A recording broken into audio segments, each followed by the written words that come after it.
to bring in a guest. She does some fantastic writing for us, Major League Baseball writing for FoxSports.com. Deesha Thosar. Deesha, thank you so much for joining me. This is going to be a lot of fun. Thanks for joining me. How are you?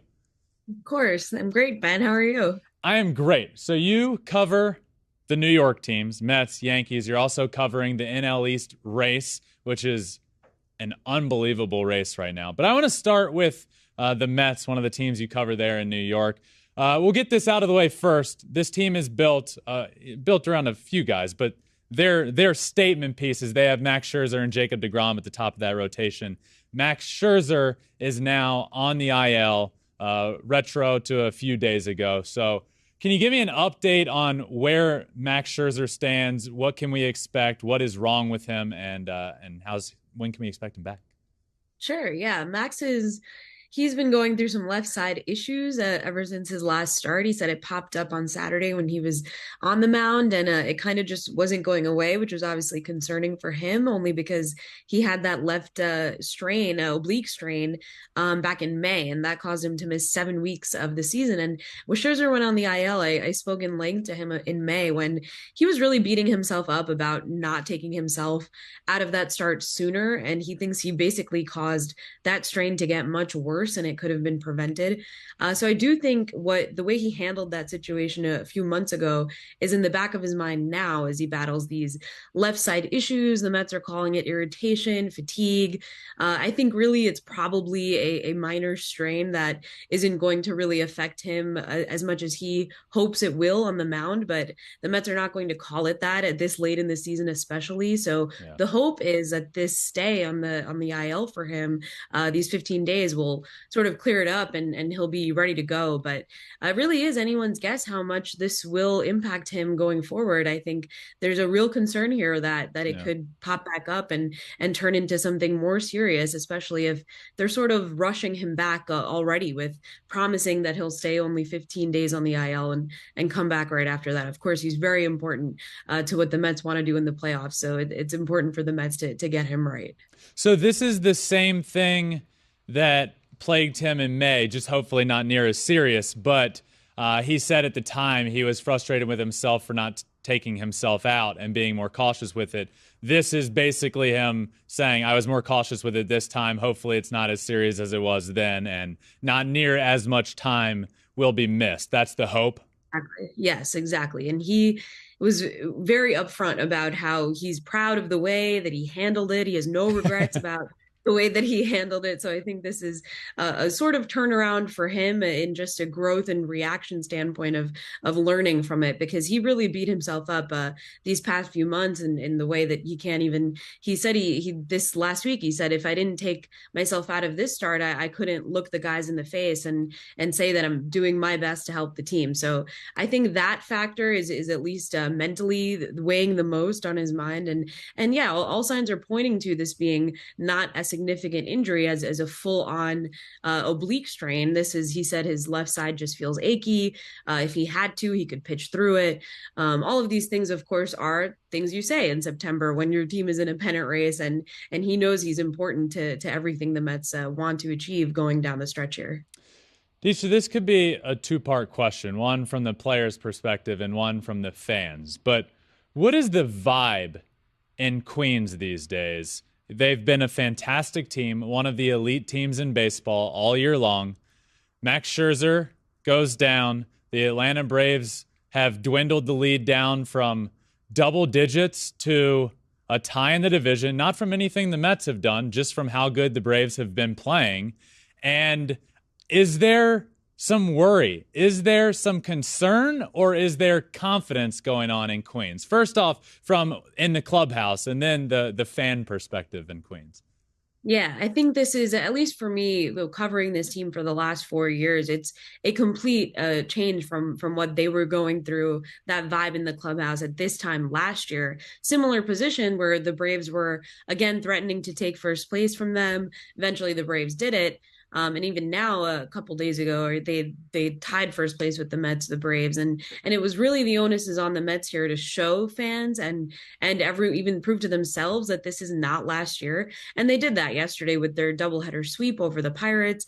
I think their schedule obviously lends a hand to them right now in getting over this hump. But vibe wise, even when they lost those three straight, two to the Nationals, one to the Pirates, worst teams in baseball, sitting right in the basement, nothing had changed in that clubhouse. And I think that is obviously attributed to Buck Showalter, who has really kept this team in a good mindset all year, but also the veterans on staff who know exactly when to kind of start paying attention to that outside noise and start looking at the standings and maybe start worrying about the Braves. But for the Mets, the Braves have been on their tail all season, and that's really been their only problem this season. The Mets have been playing much better baseball, even compared historically to the franchise, and they've been compared to 86 teams and early thousands teams, and that's really what they are. I think at the core of this team, and if they take care of business, I think they will end up winning the division. But it's not only on them. The Braves are pressuring from the outside, but I think the Mets, to your point, have done a really good job of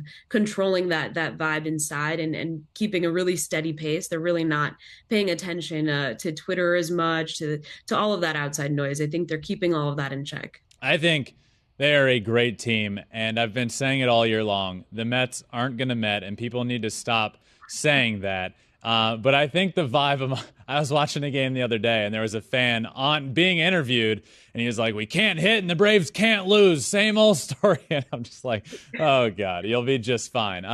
One last question about the Mets, because I can't not talk about Jacob deGrom when I talk about the Mets, because what he has done since he has come back is, well, I guess he's been Jacob deGrom, which is the best pitcher in baseball. Talk about his performance once he has gotten healthy and come back, and what he has meant to this team and this clubhouse, just having him back out on the field and in the locker room with them.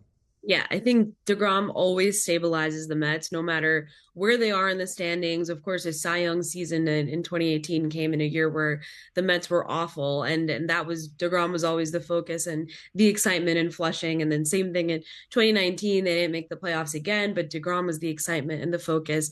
And this time, the difference is that the team is exciting on its own, and now here's deGrom, this ace, this star, who's going to carry them to that finish line. They hope, and that's exactly what he's doing. He's been completely electric, completely lights out, exactly back to his ways. If someone woke up from a coma today and you told them he was out for the last year, he missed a year plus of the season, I think it would be hard to believe, just in the way that he's picked up exactly where he's left off. There are some moments where are a little un-deGrom like, and really all that is like one bad slider out of the other 100 that are good. So really, I think he's set the bar so high for himself that little things like that can be nitpicky almost, for like, oh, he wasn't on his game today. But if you look at the scorecard, it's like 12 Ks and a 1-something ERA. So he is exactly the reason that the Mets hope he stays this way, stays healthy, is almost the most important. But for me, I think what's interesting with deGrom is even when he says something is not feeling 100%,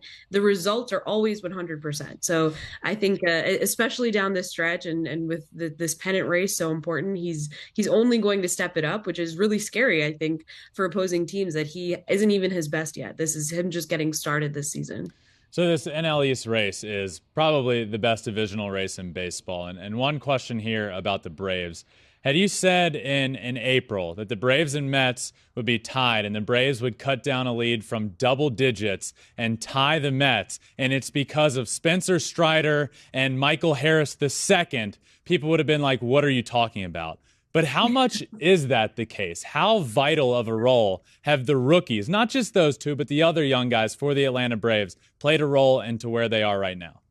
Yeah, the Braves have two of the rookies who are in the Rookie of the Year conversation, and exactly those guys, Spencer Strider and Michael. And it really, I think it goes to show just how much the Braves are doing a good job of homegrown talent in a really Dodger-like way, which is what every team in MLB like wants to be like, is just to be the Dodgers. And the Braves are kind of doing it right before our eyes and already start like signing these stars to long-term deals like they did with Harris. And I think that is exactly the key here to their madness is growing growing these talents homegrown, making sure that they right off the bat are producing for them, and then kind of catching that fire while they are, and signing them long term. And then of course that's only going to add confidence to the player on the field. And all of this is kind of adding up to their magic sauce, right? The Yeah. magic sauce that they've been on the Mets tail all year. They're always a threat. Of course, they won last year, and Freddie Freeman isn't even on the team. Matt Olson slipped in right into that role, and in that way, I think they're always, if they're setting themselves up to be always in the conversation now going forward. And maybe next season it won't be as surprising when you tell Braves True. fans in April Spencer Strider and Michael Harris are helping you out in a pennant race down the line. Switching gears from the National League to the American League, Aaron Judge, pretty good year, you might have heard.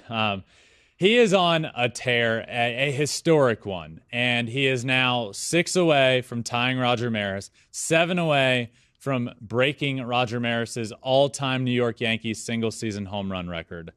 How much pressure is on him in the New York circle? How much pressure is being put on him by just people talking to him about it, from his teammates, from fans? What's the vibe around Aaron Judge right now as he marches towards history?